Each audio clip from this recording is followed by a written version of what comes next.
زندگی میں کبھی بھی کسی شخص کے ساتھ بھی تعلق لالچ کا نہ بنائیں، ورنہ آپ ٹوٹ کے بکھر جائیں گے۔ سامنے والے کا کچھ نہیں بگڑے گا، آپ ٹوٹ کے بکھریں گے، اور رزلٹ کی امید کبھی نہ رکھیں۔ وفا ہوتی دو طرفہ ہے پر کرنی یک طرفہ چاہیے، یاد رکھ لیں۔ وفا ہوتی دو طرفہ ہے، کرنی یک طرفہ چاہیے۔ جو کہتا ہے نا سامنے والا کرے گا تو میں کروں گا، وہ بھی کچا ہے، وہ کمزور ہے، وہ ابھی پکا نہیں ہوا۔ وفا کرنی یک طرفہ چاہیے، تو کر، سامنے والا نہیں کرتا تو نہ کرے۔ تو اپنی طرف دیکھنا، سامنے والے کو چھوڑ، وہ نہیں کرتا تو نہ کرے، اس کا اپنا۔ حضرت امام احمد بن حنبل رحمت اللہ تعالی علیہ، یہ وفا کے عنوان میں بڑی اہم بات ہے اگر آپ کو سمجھ آئے تو۔ امام احمد بن حنبل رحمت اللہ تعالی علیہ جھیل کے کنارے، ندی کے کنارے وضو کر رہے تھے۔ ایک بچھو ساتھ ساتھ چل رہا تھا، وہ چلتے چلتے پانی میں گر گیا۔ امام احمد بن حنبل نے ہاتھ رکھا، بچھو کو باہر نکالا۔ جب باہر نکالا تو اس نے ڈانگ مارا۔ جس کی طبیعت میں ڈانگ ہوگا تو وہ ڈانگ ہی مارے گا، اس کے پاس ہے ہی اور کوئی نہیں تو وہ کرے کیا، وہ مجبور ہے۔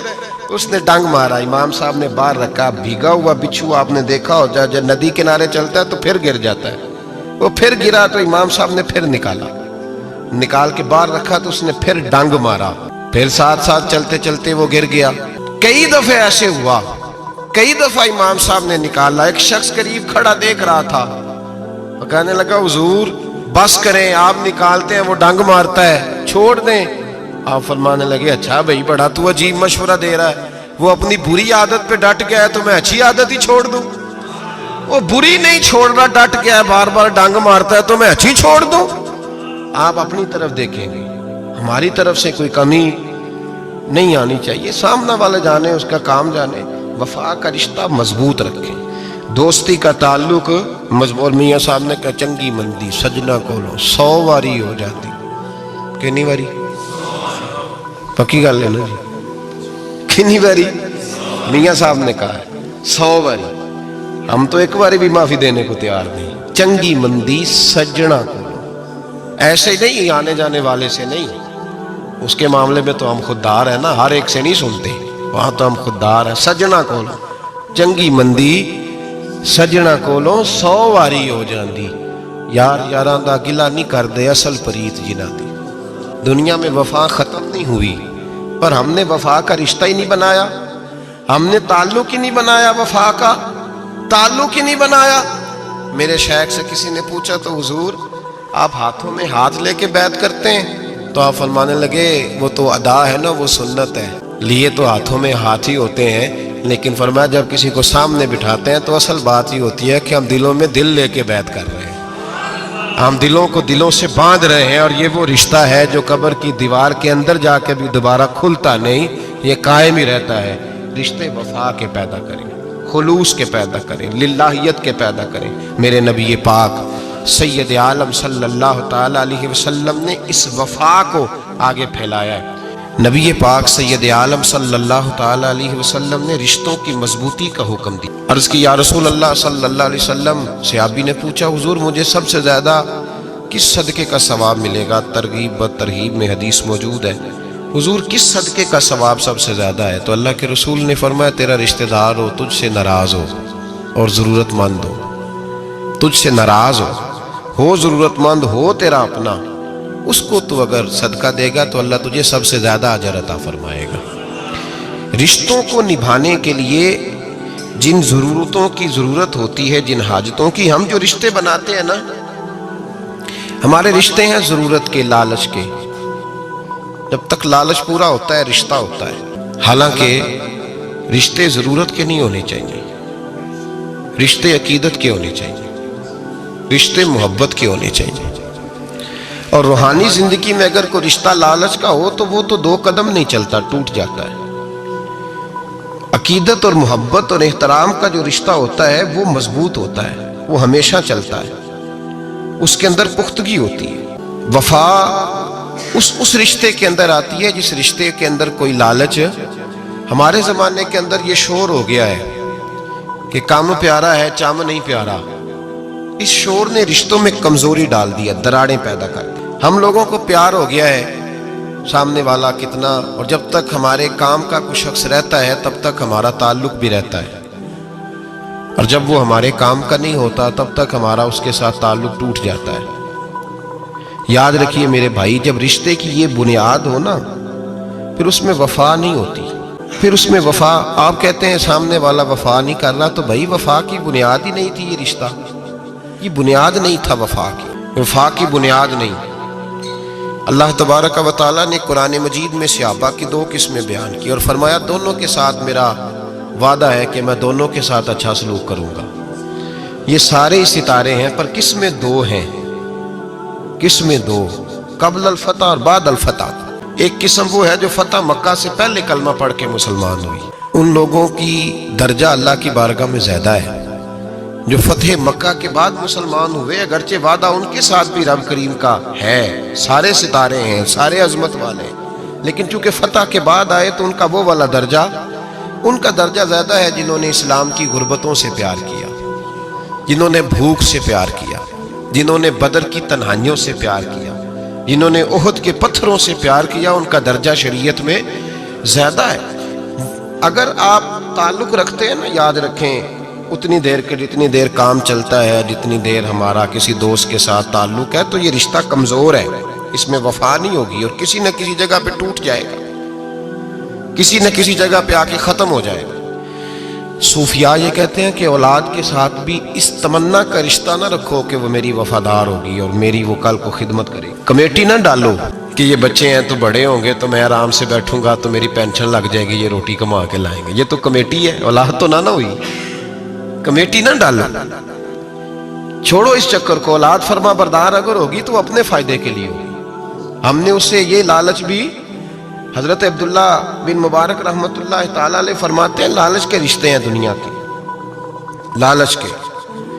آپ کے انتقال کا وقت آیا تو اماں بڑا رو رہی تھی، عبداللہ بن مبارک رحمۃ اللہ علیہ اپنی اماں سے کہنے لگے اماں تو کیوں روتی ہے، تیرے تو اور بھی بیٹے ہیں، تو کو میرے بعد لوارث تو نہیں ہو جائے گی، آخری وقت ہے، نزع کا عالم، اماں تو کیوں روتی ہے، اور بھی بیٹے ہیں؟ تو اماں کہنے لگی بیٹا اور بھی بیٹے ہیں، پر جس طرح کا دھیان تو رکھتا تھا وہ نہیں رکھتے، جس طرح وقت پہ دوائی تو لا کے دیتا تھا وہ نہیں لا کے دیتے، جس طرح تو میرے کھانے پینے کا خیال رکھتا تھا وہ۔ کہنے لگے اچھا اماں اس کا مطلب ہے تو مجھے نہیں رو رہی، تو اپنی ضرورتوں کو رو رہی ہے کہ روٹی کون دے گا، کھانا کون لائے گا، دوائی، میں سمجھا تھا شاید مجھے رو رہی ہے۔ بیوی سے پوچھا تو کیوں رو رہی ہے، تو کہنے لگی تیری وجہ سے میری بادشاہی تھی، تو موجود ہے تو خاندان میں، معاشرے میں میرا ایک وقار ہے، تیرے بعد تو بیوہ کی زندگی ہوگی۔ آپ فرمانے لگے اوہو میں سمجھا تھا شاید مجھے رو رہی ہے، تو اپنے وقار کو رو رہی ہے۔ بیٹوں اور بیٹیوں سے پوچھا تمہاری آنکھوں میں کیوں آنسو چھلکتے؟ کہنے لگے ابا جس پیار سے باپ شادی کرتا ہے دوسرا کوئی نہیں کر سکتا، اور جس محبت سے باپ لا کے کما کے دیتا ہے دوسرا کوئی نہیں دے سکتا۔ فرمانے لگے اوہو میں سمجھا تھا مجھے رو رہے ہو، تم تو شادیوں کو رو رہے ہو، میرے ساتھ تو تعلق ہی نہیں۔ پھر عبداللہ بن مبارک رونے لگے اور پھوٹ کے روئے۔ کسی نے کہا آپ کیوں روتے ہیں؟ فرمایا آج سمجھ آئی ہے، میرے ساتھ اگر بے لوث رشتہ ہے تو یا خدا کا ہے یا محمد مصطفیٰ کا ہے صلی اللہ علیہ وسلم۔ آج سمجھ آئی ہے، وہ میں نے جن کے ساتھ تعلق مضبوط کیا ہی نہیں، کبھی فجر چھوڑی، کبھی زور چھوڑی، کبھی یہ رہ گیا، کبھی وہ رہ گیا، کبھی داڑھی کا پروگرام بنا، کبھی رہ گیا، جن کے ساتھ میں کمزور تھا وہ میرے ساتھ مضبوط تھے، اور جن کے ساتھ میں مضبوط تھا ان کا میرے ساتھ کیا حال تھا۔ یہ کمزوری ہے رشتوں میں، وفا نہیں۔ ہمیں تو بھائی کام پیارا ہے، چم نہیں، بالکل۔ بچے شکایت کرتے ہیں، کہتے ہیں ابا کماؤ پتر سے پیار کرنے لگا ہے، بچے شکوا کرتے ہیں، کہتے ہیں جو آدمی جیب میں زیادہ پیسے ڈالتا ہے ابا جی کا پیارا ہے۔ باپ شکوا کرنے لگے ہیں، کہتے ہیں میں مالدار ہوتا تو میرے بچے بھی فرما بردار ہوتے۔ رشتوں کو روح کا رشتہ بنائیں، وفا کا رشتہ بنائیں، وفا کا۔ کتے کا ذکر قرآن پاک میں آیا ہے، اس لیے آیا ہے کہ اس نے اللہ کے ولیوں سے وفا کی، اسی آیا ہے کہ اس نے اللہ کے ولیوں کے ساتھ وفاداری کی، وفاداری کی تو اللہ نے اس کا ذکر قرآن میں۔ رشتے لگانے کا لوگوں کو بہت شوق ہے، حالانکہ رشتہ لگانا اتنا مشکل نہیں جتنا نبھانا مشکل ہے۔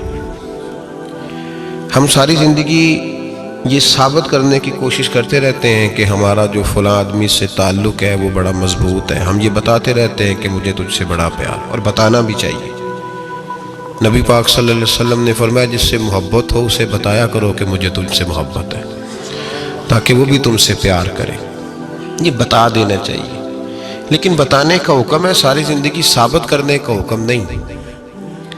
ہم ساری زندگی یہ ثابت کرتے رہتے ہیں کہ میں بڑا فرمانبردار ہوں آپ کا، میں بڑا تابعدار ہوں، میں آپ سے بڑی محبت کرتا ہوں. یہ ثابت کرتے رہتے ہیں. رشتے نبھانے سے بات بنتی ہے، ثابت کرنے سے بات نہیں بنتی. ایک تعلق کا پودا آپ نے لگایا زمین میں، چھوٹا سا پودا، اس کے سامنے کھڑے ہو کے آپ سارا دن کہتے رہیں کہ او پودے مجھے تجھ سے بڑی محبت ہے، میں تجھے بڑا چاہتا ہوں، میرا تیرے ساتھ بڑا رشتہ ہے، میرا تیرے ساتھ بڑا تعلق ہے. سارا دن پودے کو یہی کہتے رہے. اور چھوٹے سے پودے، مجھے تجھ سے بڑا پیار ہے، میں رات بھی تجھے خواب میں دیکھ رہا تھا، کل بھی مجھے تو یاد آ رہا تھا، پرسوں بھی مجھے تو یاد آ رہا تھا. تو اس سے وہ پودا پروان نہیں چڑھے گا. پروان چڑھانے کے لیے اسے پانی دینا ضروری ہے. پروان چڑھانے کے لیے اسے جڑی بوٹی سے بچانا ضروری ہے. اسے پروان چڑھانے کے لیے اس پودے کو دھوپ اور چھاؤں مناسب فراہم کرنا ضروری ہے. سارا دن ثابت کرنے سے پودا پروان نہیں چڑھے گا. میرے بھائی، رشتے بتانا چاہیے، ضروری ہے. نبی پاک صلی اللہ علیہ وسلم نے حکم دیا. ہم سارا دن ثابت کرتے رہتے ہیں، لیکن رشتے پروان چڑھانے کے لیے جس پانی کی ضرورت ہوتی ہے، جس دھوپ چھاؤں کی ضرورت ہوتی ہے، رشتوں کے بیچ جو جڑی بوٹی آ رہی ہوتی ہے اسے کاٹنے کی جو ضرورت ہوتی ہے، وہ کام ہم کرتے نہیں. ثابت کرنے سے رشتے مضبوط نہیں ہوتے. چاہے روزانہ آپ ملاقات کر کے ثابت کریں کہ مجھے پیار بہت زیادہ ہے، رشتے عمل کرنے سے مضبوط ہوتے ہیں. ایک بادشاہ تھا. بادشاہ جو ہوتے تھے ان کے اپنے اپنے مزاج ہوتے تھے. اس بادشاہ نے 4 5 6 کتے رکھے ہوئے تھے، اور کتے بڑے بڑے کتے تھے، اور بڑے وہ خون خار کتے تھے، چیر پھاڑ کھا جاتے تھے، شیر جتنے ان کے قد تھے. بادشاہ تھوڑا سا کسی آدمی سے ناراض ہوتا نا، تو ایک بہت بڑے پنجرے کے اندر ایک بہت بڑا سلاخوں کا گھر اس نے بنایا ہوا تھا. اس میں کتے ہوتے تھے، اور کتے کو جب باندھ کے رکھا جاتا ہے تو زیادہ زہریلا ہو جاتا ہے، وہ زیادہ اس کے اندر کرواہٹ آتی ہے، زیادہ کاٹتا ہے. اس نے قید کیے ہوئے تھے. کتے تو بڑے زہریلے تھے. جس آدمی سے بادشاہ تھوڑا سا ناراض ہوتا نا، تو وہ کتے کے آگے اس آدمی کو ڈالتا، کتے اس کو چیر پھاڑ کے کھا جاتے. یہ سزا تھی، لوگوں کو پتا تھا. بادشاہ کے وزیر نے بڑی خدمت کی بادشاہ کی، 35 سال تک نوکری کی.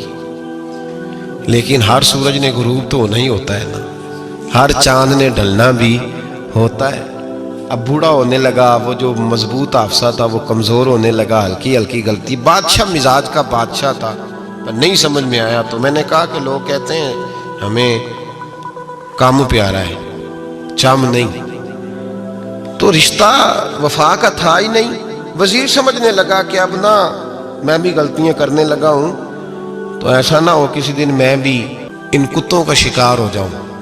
اس نے بادشاہ سے کہا کہ بادشاہ، مجھے آہستہ آہستہ معذرت کرنے لگا، قدم ہٹانے لگا کہ مجھے چھٹی دے دی جائے، اب میں بوڑھا ہو گیا ہوں. لیکن اس نے کہا نہیں، جب تک میری طبیعت نہیں مانتی تم نہیں جا سکتے. مطلق العنان لوگ تھے. وزیر خاموش ہو گیا، پریشان رہنے لگا. غلطی ہو گئی ہے تو پھینک دے گا. ایک تجویز اس کے ذہن میں آئی. وہ جو کتوں کے پنجرے پر محافظ بیٹھا تھا نا، جو ان کو کھانا ڈالتا تھا، روٹی ڈالتا تھا، گوشت دیتا تھا، اس کو ایک دن کہنے لگا، یار تیری ڈیوٹی ہے سارا دن کتوں کو کھانا دینے کی، گوشت دینے کی، تو 2 4 دن ڈیوٹی مجھے نہیں دیتا؟ تو لے لے، میں تو پہلے پریشان ہوں، سارا دن ان کی دیکھ بھال کرتا ہوں. اس نے کچھ تھوڑا سا گوشت لیا، پنجرے کے باہر کھڑے ہو کے کتوں کو ڈالا. اگلے دن تھوڑی روٹیاں لے آیا، کتوں کو ڈالی. 2 4 دن، ہفتہ، مہینہ، سال بھر، جتنا اس کو موقع ملا وہ دن بھر خدمت کرتا. بس وقت ایک دن آ گیا، بادشاہ کو کوئی بات اچھی نہ لگی. اس نے کہا اس بڈھے کو اٹھاؤ اور ڈالو کتوں کے پنجرے میں. ساری زندگی یہاں رہا، اسے ابھی تک نہیں پتا چلا میرے مزاج کا.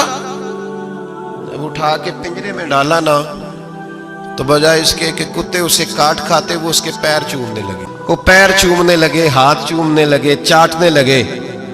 تو بادشاہ سامنے کھڑا تھا نظارہ دیکھنے کو کہ چیر پھاڑ کرتے تو خوش ہوا کرتا تھا. خونخوار درندے جیسی اس کی طبیعت ہو گئی. جب دیکھا وہ پیار کر رہے ہیں، تو بادشاہ وزیر سے کہنے لگا یہ کیا ہے؟ تو وزیر رو پڑا، کہنے لگا تو سیاست دان تھا تو میں بھی سیاست دان تھا، ساری زندگی سیاست کی، لیکن دنیا داروں کے ساتھ رہا تو انجام یہ ہوا کہ مجھے اس پنجرے میں ڈال دیا گیا۔ دیکھ تو بہت بڑا سیانہ تھا اور میں بھی سمجھدار تھا، وزیر رہا، لیکن ہمارا روح کا رشتہ نہ بن سکا۔ ارے ہم سے تو یہ کتے ہی اچھے نکلے، تیری 40-35 سال خدمت کی تو نے کتوں کے آگے ڈال دیا، انہیں تو چند مہینے روٹی ڈالی ہے، میرے وفادار ہو گئے۔ چند مہینے روٹی جنہ تنا وچ عشق نہ رچیا، کتے او نہ تھی چنگے۔ جنہ تنا وچ عشق نہ رچیا، کتے او نہ تھی چنگے۔ مالک دے کر راکھی کر دے، صابر بھوکے ننگے۔ اور بابا بلے شاہ صاحب فرماتے ہیں تو راتی جاگے تے شیخ صدا میں، راتی جاگ دے کتے تے تیتھوں اتے مالک دا در مول نہ چھڑ دے، پاویں مارو 100 جتے تے تیتھوں اتے رکھا سکھا کھا، دنے جار رکھاں وچ ستے تیتھوں اتے ایک برکی دا قدر پچھانن، پاویں مالک ہو من ستے۔ ایک برکی دا اوپر کھڑے ہو کے کام نہیں کرانا پڑتا کہ میں کھڑا رہوں گا تو کام صحیح ہوگا، جاؤں گا تو نہ، ایک برکی دا قدر پچھانن، پاویں مالک ہو من ستے۔ پھر اپنے آپ کو مخاطب کیا، کہنے لگے اٹھ بلیا، چل یار منا لے نہیں تے بازی لے گئے نہیں کتے۔ اٹھ بلیا چل یار منا لے نہیں تے بازی لے گئے نہیں، جلدی کر اٹھ جا، یہ تو آگے گزر گئے تجھ سے۔ او بھائی یاد رکھو، رشتہ وفا کا ہو تو قائم رہتا ہے اور بے وفائی کا ہو تو ٹوٹ جاتا ہے۔ مدینے کے محبوب سید عالم صلی اللہ علیہ وسلم نے مکہ فتح کیا، شور ہو گیا، اذا جاء نصر اللہ والفتح، فتح ہو گئی، ان فتحنا لک فتحا مبینہ کے جلوے نظر آنے لگے۔ آج عرب کا نقشہ بدل گیا، حالات تبدیل ہو گئے، دنیا بدل گئی۔ محبوب پاک سید عالم صلی اللہ علیہ وسلم اس شان سے مکے میں داخل ہوئے کہ ہر کونے سے نبی پاک کے نام کے نعرے بلند ہونے لگے۔ ابھی 10 سال پہلے نبی پاک روتے ہوئے مکے سے نکلے تھے، 10 سال قبل روتے ہوئے گئے تھے اور 2 غلام حضور کے ساتھ تھے۔ آج اسی مکے میں حضور آئے ہیں تو لگتا ہے پہاڑ اور پتھر بھی میرے رسول کے نعرے لگا رہے ہیں۔ تو ایک عروج ہو گیا، حالات ایک نیا رخ اختیار کر گئے، اور مکہ مکرمہ کے اندر اللہ تبارک اب تو احاطہ بڑا ہو گیا ہے، مطاف بہت بڑا ہو گیا ہے، حرم شریف کی مسجد کو وسعت دے دی گئی ہے، لاکھوں لوگ آ سکتے۔ اس وقت جب 10,000 لوگ آئے نا تو سیرت نگار کہتے ہیں یوں لگا جیسے درختوں پہ بھی لوگ چڑھے ہوئے، پہاڑوں پہ بھی لوگ ہیں، اتنا مجمع تھا، کہاں 2-3 لوگ اور کہاں ہزاروں کا اجتماع۔ میرے نبی پاک صلی اللہ علیہ وسلم نے طواف کیا اونٹنی پہ بیٹھ کے کعبے کا، پھر میرے محبوب تشریف لائے اور حضور نے خانہ کعبہ کا دروازہ کھولا، پھر میرے نبی پاک نے بت توڑے، پھر میرے محبوب نے خانہ کعبہ کے دروازے میں کھڑے ہو کے خطبہ ارشاد فرمایا، پھر میرے رسول پاک صلی اللہ علیہ وسلم کے جلوے زمانے نے دیکھے۔ ان سارے حالات میں دنیا نے ایک وفا کا عجیب منظر دیکھا کہ اس موسم بہار میں نہ تو آواز حضرت ابو بکر کے نام کی بلند ہوئی، نہ عمر فاروق اور نہ مولا علی کے نام کی بلند ہوئی، اس مجمع عام میں محبوب پاک کی آواز گونجی تو رب کریم کے حبیب نے فرمایا این بلال، میرا بلال کہاں ہے، میرا بلال کہاں ہے، اس کو بلاؤ نا، کدھر ہے بلال۔ عجیب رنگ وفا دیکھا نا لوگوں نے، یہ وفا فرمایا بلال کدھر ہے، حضرت بلال ہاتھ باندھے سب سے پیچھے، وہ شہرت سے بچنے والا پیچھے پیچھے رہتا ہے، جی چاہتا ہے ساری غزلیں اس ظالم کے نام کروں۔ پیچھے تھے حضرت بلال رضی اللہ تعالیٰ عنہ، دوڑے حضور میں حاضر ہوں، فرمایا ادھر آ یار، کعبے کی چھت پہ تو چڑھ ذرا، آذان تو سنا۔ ایک صحابی حضور کے کان میں بولے، اور یہ بھی حکمت الہی تھی کہ وہ بولے، حضرت بلال کی شان ظاہر ہونی تھی، کان میں کہا یا رسول اللہ کافر پہلے ہی مر گئے، پہلے ہی کوئی حال نہیں ان کا، آج تو بالکل ہی ختم ہو گئے حضور، آج آپ کا سکہ چل گیا ہے، بلال کے بڑے دشمن ہیں، بلال کو رہنے دیں، کوئی اور نہ آج اذان دے دے۔ کان میں بات کہی تھی، چاہیے تھا جواب بھی کان میں آتا، پر معصوم آمنہ فخر آدم و بنی آدم وفا کا خطبہ پڑھنے لگے۔ وفا کا خطبہ شروع ہوا. میرے حبیب علیہ السلام نے فرمایا، کان میں بات کی تھی، حضور کان میں جواب دیتے، لیکن حضور نے فرمایا چپ کر یار، تو نے عجیب بات چھیڑ دی ہے. جب مکے میں پتھر کھانے ہو تو بلال، اور جب بدر میں تلواریں چمکے تو بلال، احد میں پتھر برسے تو بلال، اور گلے میں کس کے رسی باندھ کے سے مکے کی گلیوں میں گھسیٹا جائے تو بلال محمد محمد کہے. اور آج اللہ عزتیں دے تو کسی اور کو چڑھاؤں، فرمایا چپ کر کے سارے نیچے کھڑے رہو. آج کعبے کی چھت پہ بلال کھڑا ہوگا تو میں دنیا کو بتاؤں گا وفا کس چیز کا نام ہوا کرتا. بلال ہی چڑھے گا کعبے کی چھت پہ. کس نے ذروں کو اٹھایا اور صحرا کر دیا، یہ کس نے قطروں کو ملایا اور دریا کر دیا، اور کس کی حکمت نے یتیموں کو کیا در یتیم اور غلاموں کو دنیا بھر کا مولا کر دیا. بھائی یاد رکھو، رشتہ جو وفا کا ہوتا ہے نا، اس کا بڑا رنگ ہوتا ہے، اس کا بڑا انداز ہوتا ہے، اس کے بڑے طریقے ہوتے ہیں. اگر حضرت حلیمہ غربتوں کے عالم میں میرے مصطفیٰ کو لے کے گئی تھی نا، تو معصوم آمنہ نے بھی تو سبق بڑا نرالا دیا نا امت کو. حضرت حلیمہ جب لے کے گئی تھی تو تب تو 3 لوگ تھے نا، کوئی دیکھنے والا نہیں تھا. 3-4 لوگوں میں لے کے گئی تھی. حلیمہ کہتی ہے جب میں نے رنگ دیکھا تو میں نے نرالا دیکھا ہے. مسجد بھری ہوئی تھی غلاموں سے، اور کریم رسول منبر پہ بیٹھے تھے.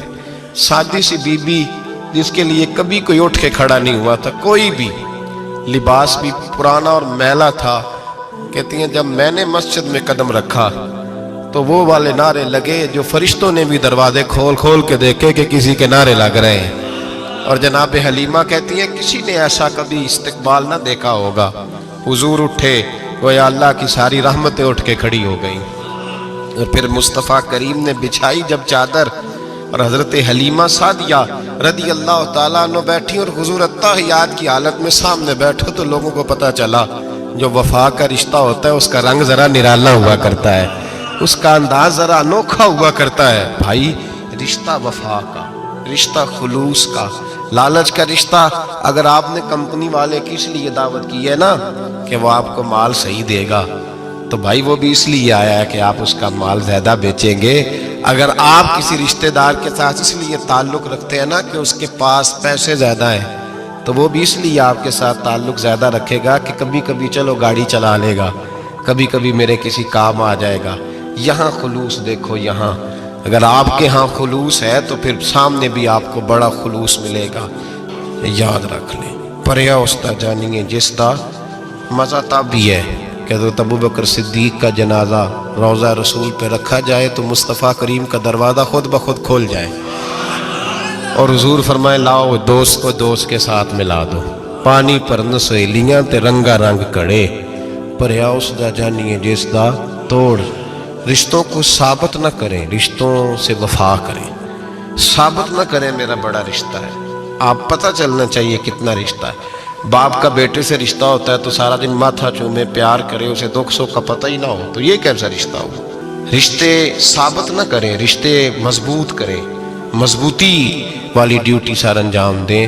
اللہ اپنے ساتھ، اپنے محبوب کے ساتھ، اپنے نیک بندوں کے ساتھ ہمارے رشتوں کو مضبوط فرمائے. آمین. آخر دعوانا.